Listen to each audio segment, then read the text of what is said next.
Hello and welcome to Maths by SAS. This is my sixth lesson of D3, chapter number 6, exercise 6D, that is about parallel and perpendicular lines. What are the parallel and perpendicular lines?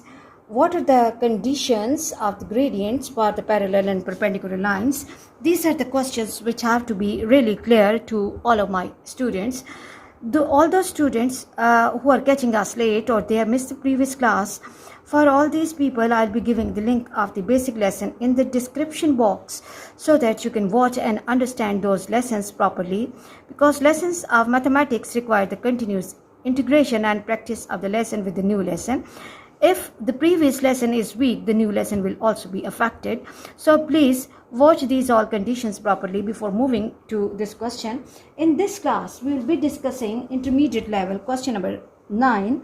And as the questions are long, so I have written the question in short form, and let me read and confirm the data from book. Question 9 says a point P is equidistant from R, which is the coordinates minus 2 and 4, and S 6 and minus 4, and its x coordinate is twice the y coordinate. Okay, and then we have to find the coordinates of point P, and hence determine whether PQ, PR and S are collinear. Show your working clearly. Okay, I'll be talking about the second part later, but first of all, let's try to understand part 1, that there are many terms that we have to understand clearly. Question says that there is the point P which is equidistant from R and S. Okay, point P is equidistant from point R and S. It means that P is at equal distance from point R and S.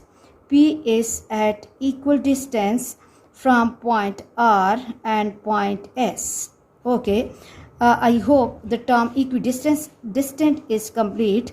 R, which is minus 2 and 4, and S, which is 6 and minus 4.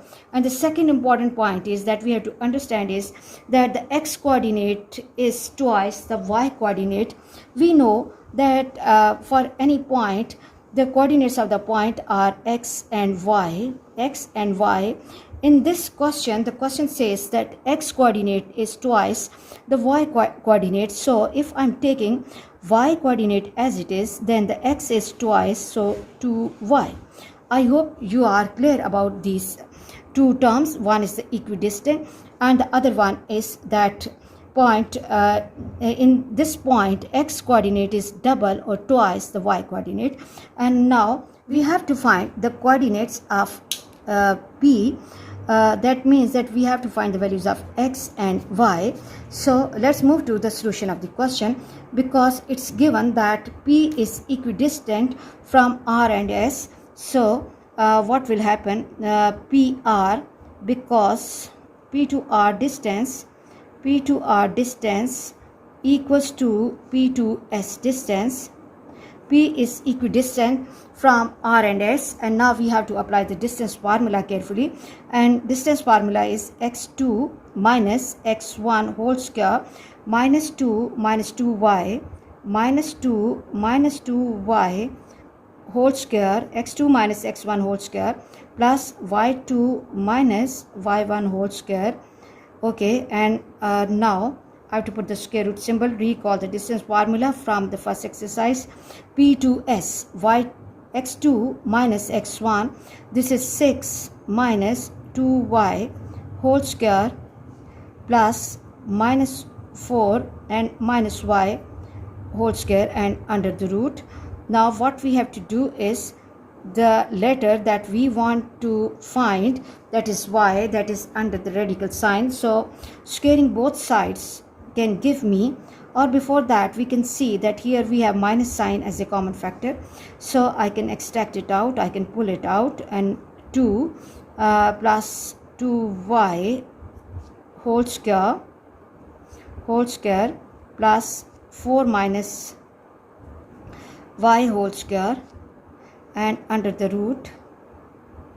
Okay, let me make it clear, equals to 6 minus 2y whole square and plus minus 1 into 4 plus y, and I have to put the bracket and whole square, and then these both quantities have to come under square root symbol.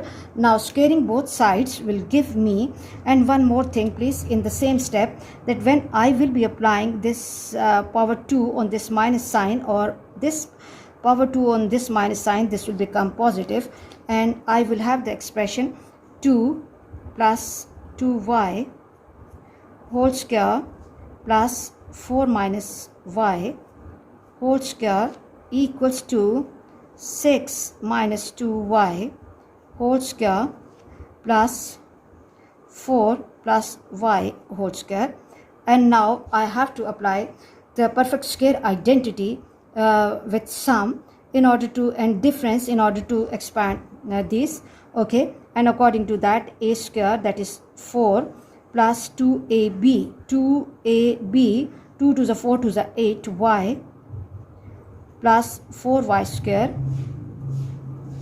plus 16 minus 8y plus y square, and the other side will be giving me 6 square is 36 minus 6 to the 12 to the 24y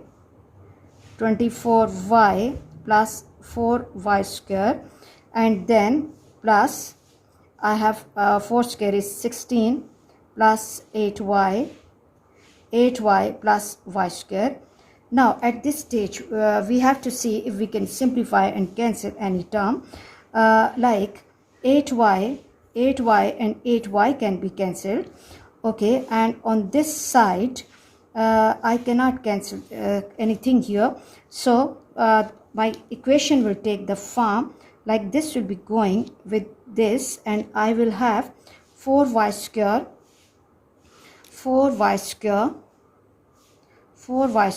plus y square plus 16 plus 4 is 20 equals to, this is 36 plus 16, 36 plus 16, and this is 4y square plus y square, 4y square plus y square minus 24y and plus 8y. Now look carefully, that 4y square and plus y square will give me 5y square on both sides. 5y square plus 20 equals to 6 and 6 12, 3 plus 1 4, and plus 1 is 5, plus 5y square, and 24 minus 8, 14 minus 8 is 6 and 16 with minus sign and y. Now look, 5y square and 5y square will be going with each other. 5y square and 5y square will be going with each other, and I will left with 20 equals to 52 minus 14 minus 8 is 6, 16y, and shift 52 to other side. 20 minus 52 equals to minus 16y. Okay, when I'm taking away 20 from 52 minus 20, and this will give me 2 and 3 minus 32 equals to minus 16y. Now in order to get value of y, what I have to do, I have to shift minus 16 to other side, and y will take the form y equals to minus 32 by minus 16. That will give me, minus sign will be going with minus sign will be going with minus sign, and 16 ones are, and 16 twos are 32, so y is 2, 16 ones are, and 16 twos are, so the value of y for this case is, so y equals to 2. So the coordinates of p can take the form, p will have the form y means 2, and x coordinate is double the y coordinate twice, so 2 times 2 is 4. So the coordinates of P are 4 and 2. I hope you are clear about this question. And let's talk about the second condition which is given in the question. I am repeatedly asking it to my students that for better understanding of concepts of coordinate geometry, it's really important to understand the conditions. If the conditions are clear, then the question will be really easy for you. Moving to the second part, and the second part says that determine whether PRS are collinear. PRS are collinear. Okay, the second condition is that we have to prove. Now we have point P with us that has the coordinates 4 and 2. R has the coordinates -2 and 4, -2 and 4. And S has the coordinates 6 and -4, and we have to prove that whether these 3 points are collinear or not. Recall the condition of collinear points. 3 points will be collinear if the gradient of first 2 is same as the gradient of second 2. Okay, so let's move to the solution of this question. PRS will be collinear. PR and S will be collinear